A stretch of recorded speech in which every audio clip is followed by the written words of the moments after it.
喺香港，60歲以上嘅人有60%以上患有退化性關節炎。呢種病係因為年紀大咗，關節開始退化而出現嘅。風濕痛嘅患者咧，每逢天氣變化咧，好似落雨翻風咧，都會覺得膝頭啊、肩膊啊、腰啊同髖關節嗰啲大關節咧會痛同埋僵硬嘅。不過咧，研究指出咧，雨天咧其實唔係直接原因啦，關鍵係氣壓變化影響到關節同埋肌肉。69歲嘅梁婆婆就係其中一個例子。當年風濕病搞到佢身體僵硬，但係佢仍然堅持每日泡一壺普洱茶，俾自己啲精神翻嚟。以前呢，梁婆婆係一個手腳好靈活嘅裁縫啊，街坊有咩衫問題咧都揾佢。依家雖然風濕病令佢手腳唔再咁靈活，但佢仲係用左手慢慢穿針引線，幫孫仔縫新年衫，針腳都仍然好細緻。每次落大雨前，梁婆婆嘅痛楚總係早早就嚟報到，佢仲會自嘲身體啊，比天氣預報仲準。但就算咁樣，佢都冇俾痛楚磨滅對生活嘅熱愛。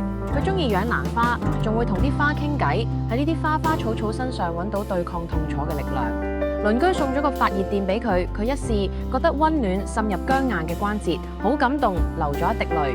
長者地區中心其實可以提供好多方法幫助長者預防風濕關節痛，包括低強度嘅運動課程，好似太極、瑜伽，幫助增強關節靈活度；舉辦健康飲食講座，教長者均衡飲食，減少發炎反應；提供電熱氈同暖手袋，保持關節溫暖，減少痛楚；仲有心理支持，幫長者減壓。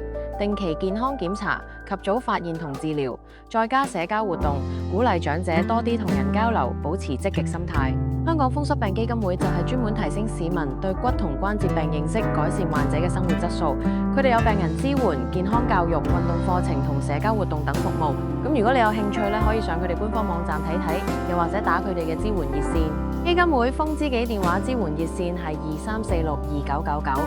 社區資源嘅連結已經放喺影片留言區，有興趣記得去睇下啦。